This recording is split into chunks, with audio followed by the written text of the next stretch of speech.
Hello dear students, मैं doctor Amarnath. Sociology की ई class में आप सभी का स्वागत है। जैसा कि आप सभी को याद होगा कि पिछले लेक्चर में हम आपको औद्योगिक समाजशास्त्र के महत्व के बारे में बता रहे थे, लेकिन सामान्य रूप से औद्योगिक समाजशास्त्र का क्या महत्व है उसके बारे में चर्चा कर रहे थे, और आप सभी ने उसे ध्यान से सुना होगा, समझ भी गए होंगे। और आज हम अपने लेक्चर में आप सभी को बताएंगे कि भारत में औद्योगिक समाजशास्त्र का क्या महत्व है। यानी आज का जो टॉपिक है, भारत में औद्योगिक समाजशास्त्र का महत्व, importance of industrial sociology in India. तो आइए देखते हैं। और अभी तक किए गए विश्लेषण से ये स्पष्ट हो गया है कि प्रत्येक प्रगतिशील देश के लिए जहाँ पर भी औद्योगिकरण हो रहा है या औद्योगिकरण की प्रक्रिया चल रही है, औद्योगिक समाजशास्त्र के विद्वानों के सुझावों का वहाँ विशेष महत्व रहा है। यह है, भारत भी जैसा कि हम सभी जानते हैं कि विकासशील देश है, यहाँ औद्योगिकरण निरंतर बढ़ रहा है। जैसे जैसे यहाँ पर औद्योगिकरण की प्रक्रिया तीव्र होती जा रही है, वैसे वैसे यहाँ औद्योगिकरण से उत्पन्न होने वाली समस्याएं भी बढ़ती जा रही हैं। इसलिए इसके साथ ही साथ नए प्रकार के संबंध भी डेवलप होते जा रहे हैं, यानी कि नए प्रकार के औद्योगिक संबंध विकसित हो रहे हैं। इसलिए इन समस्याओं का अध्ययन करके उनका समाधान प्रस्तुत करने के लिए नियोजित औद्योगिकरण के लिए औद्योगिक समाजशास्त्र के अध्ययन की आवश्यकता या उपयोगिता दिन प्रतिदिन बढ़ती जा रही है। यानी कि ये जो औद्योगिकरण हो रहा है, इससे जो विभिन्न प्रकार की समस्याएं उत्पन्न हो रही हैं, इसके समाधान के लिए, इसका हल ढूंढने के लिए, और जो औद्योगिकरण हो वह वो नियोजित तरीके से हो, इसके लिए समाजशास्त्र के अध्ययन की आवश्यकता या महत्व दिन प्रतिदिन बढ़ती जा रही है। अतः भारत के संदर्भ में भी औद्योगिक समाजशास्त्र का महत्व कुछ मुख्य बिंदुओं के आधार पर हम समझ सकते हैं, जो कि इस प्रकार है। और इसमें हम क्रमशः पहले आपको बता दें कि किन बिंदुओं भारत में औद्योगिक समाजशास्त्र के महत्व के अंतर्गत किन बिंदुओं पर चर्चा करेंगे। क्रमशः इसको आप स्क्रीन पर देखिए। अब एक बार हम बता देते हैं आपको।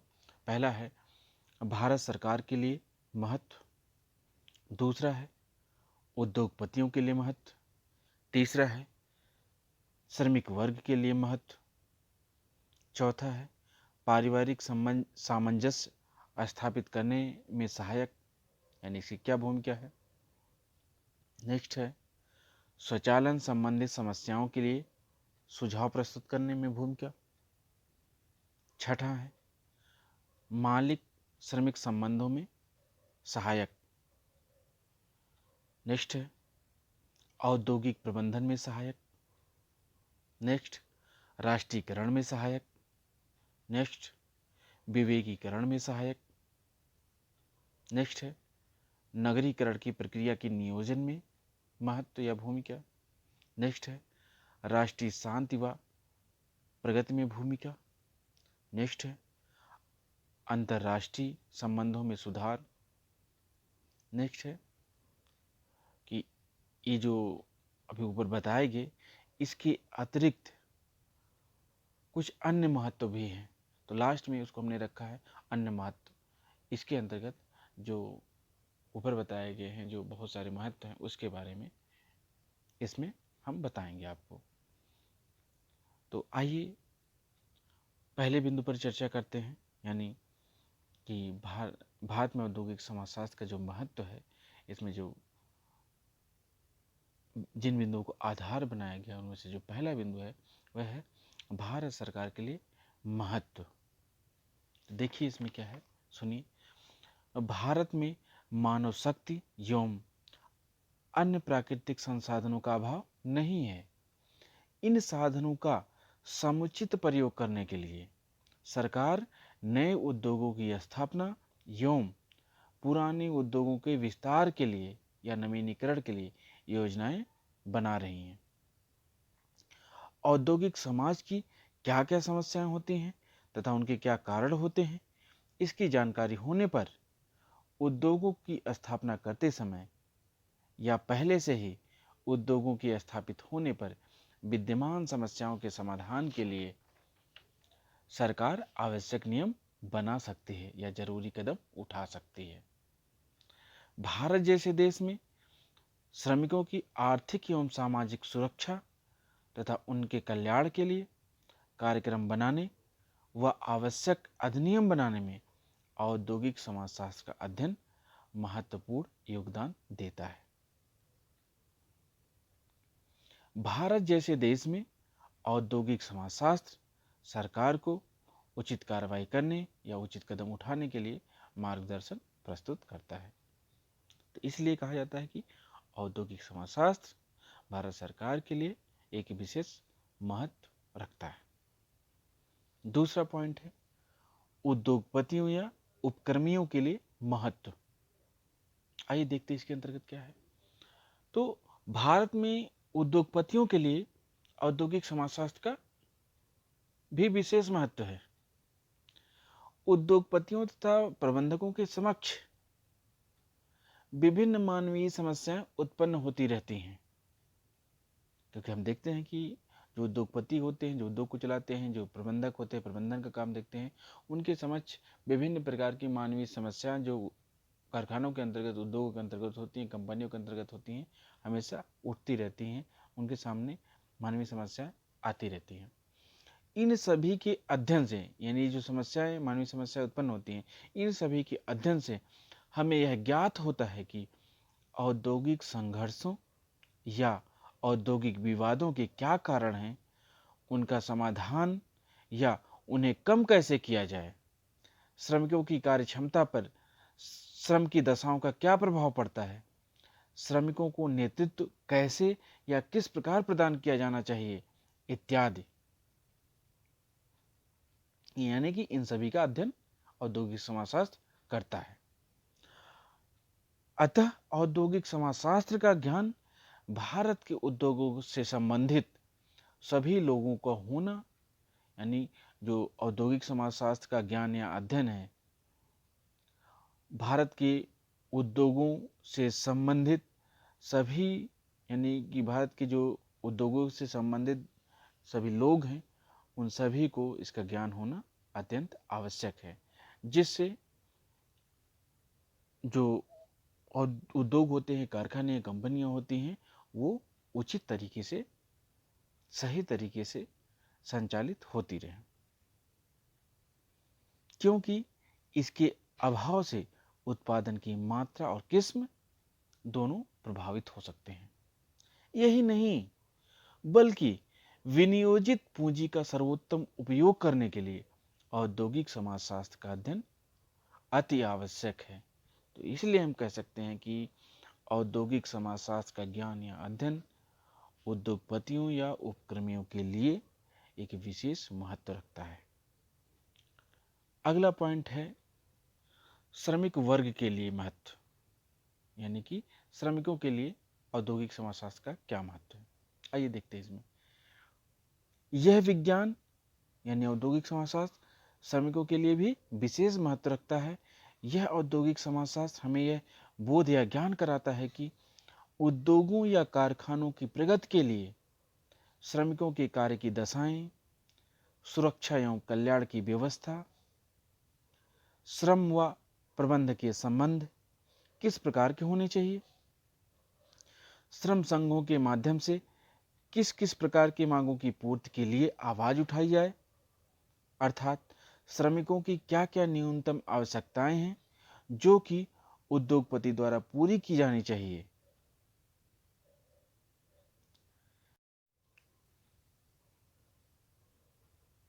एक ही कारखाने या उद्योग में एक से अधिक श्रम संघ के प्रभाव, यानी कि कभी कभी एक ही कारखाने में एक से अधिक श्रमिक संघ होते हैं, उनके प्रभाव, श्रमिकों के प्रतिनिधित्व के परिणाम आदि को भी औद्योगिक समाजशास्त्र बतलाता है या उस पर चर्चा करता है या उस पर ध्यान केंद्रित करता है, उस पर अध्ययन करता है।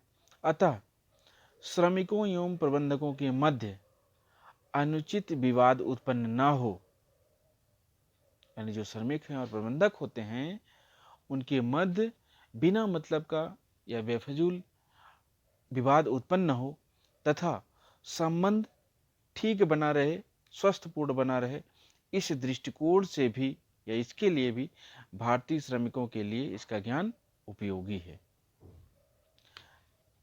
यानी कि जो औद्योगिक समाजशास्त्र का ज्ञान है यह श्रमिकों के लिए भी उपयोगी है।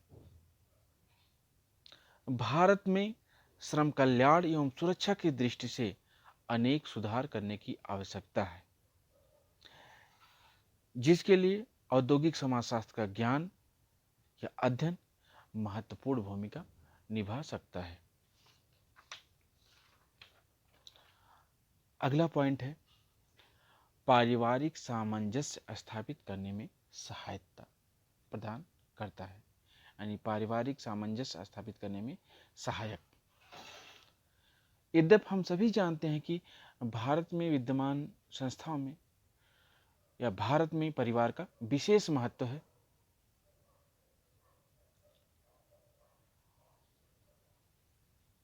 अतः औद्योगिकरण के प्रभाव से होने वाले पारिवारिक विघटन का अध्ययन करके औद्योगिक समाजशास्त्र इसका समाधान प्रस्तुत करता है, जिससे पारिवारिक संगठन व सामंजस्य को स्थापित किया जा सकता है। यानी कि हम देखते हैं कि औद्योगिकरण की जो प्रक्रिया होती है, उद्योगों कारखानों में रोजगार करने के लिए लोग बाहर निकलते हैं, शहरों में जाते हैं, नगरों में जाते हैं या जहाँ पे स्थापित होते हैं वहाँ जाते हैं। तो इससे क्या होता है, परिवार का बिखराव हो जाता है, लोग तितर बितर हो जाते हैं। इससे भी क्या होता है कि विघटन की अवस्था में परिवार आ जाता है। तो इस प्रकार के पारिवारिक विघटन का अध्ययन करके इसका समाधान भी औद्योगिक समाजशास्त्र प्रस्तुत करता है, जिसके परिणाम स्वरूप पारिवारिक संगठन या सामंजस्य को स्थापित करने में सहायता प्रदान करता है। यानी कि इस दृष्टि से भी भारत में इस समाज विज्ञान का एक विशेष स्थान या महत्व है। नेक्स्ट पॉइंट है स्वचालन संबंधित समस्याओं के लिए सुझाव।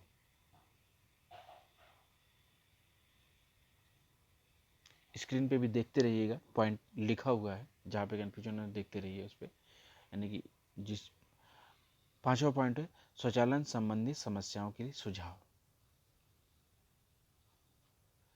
इसमें देखते हैं क्या है, भारत में उद्योगों के बड़े पैमाने पर बढ़ने के साथ साथ स्वचालन भी बढ़ता जा रहा है।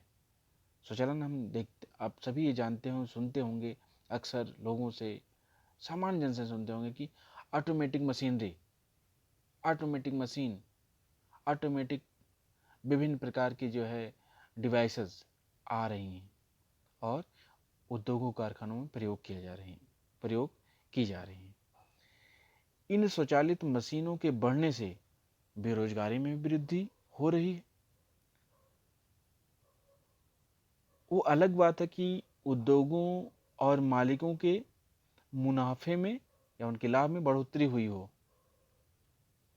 लेकिन बेरोजगारी में वृद्धि हुई है। इससे किससे? स्वचालित मशीनों के बढ़ने से। इसलिए बहुत से उद्योगों में स्वचालन की प्रकृति और परिणामों के अध्ययन की आवश्यकता है, जो कि औद्योगिक समाजशास्त्र का विषय है। यानी कि नई नई मशीनरी, ऑटोमेटिक मशीनों या स्वचालित मशीनों को भी हम अपनाएं। दूसरा क्या है, रोजगार पर भी उसका नकारात्मक प्रभाव ना पड़े, यानी संतुलन बना रहे। इसके लिए भी औद्योगिक समाजशास्त्र का महत्व है, क्योंकि ये जो स्वचालित मशीनों के आने से रोजगार पर प्रभाव पड़ता है, जो इससे समस्याएं उत्पन्न होती हैं, असंतुलन पैदा होता है, इसका अध्ययन करता है और संतुलन कैसे स्थापित हो और दोनों को फायदा मिलता रहे, यानी कि जो है उद्योगपति मालिक है, मैनेजर है, और दूसरा क्या है, लोगों को रोजगार भी मिलता रहे। तो इसमें संतुलन बनाने के लिए भी औद्योगिक समाजशास्त्र का विशेष महत्व है।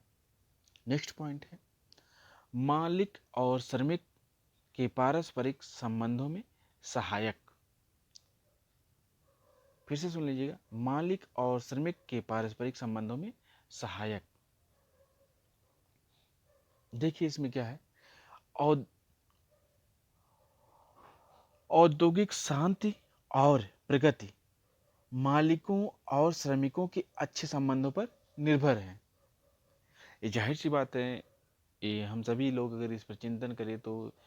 और दूसरा क्या, हम सभी लोग ये जानते हैं कि कोई भी औद्योगिक कारखाना हो, वह औद्योगिक कारखाना जो है उसमें मालिक का व्यवहार रवैया उचित हो, ठीक हो। दूसरा क्या है कि जो श्रमिक हैं वह भी अपने कर्तव्यों के प्रति या उनको जो जिम्मेदारी दी गई है, जो काम सौंपे गए हैं, पूरी ईमानदारी से, निष्ठा के साथ उसको करते रहें।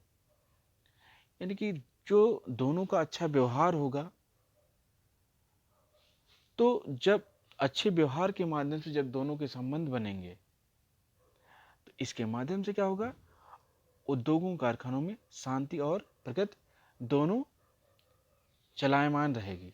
यानी कि शांति भी बनी रहेगी और प्रगति भी होती रहेगी जब मालिक और श्रमिक के बीच अच्छे संबंध होते हैं।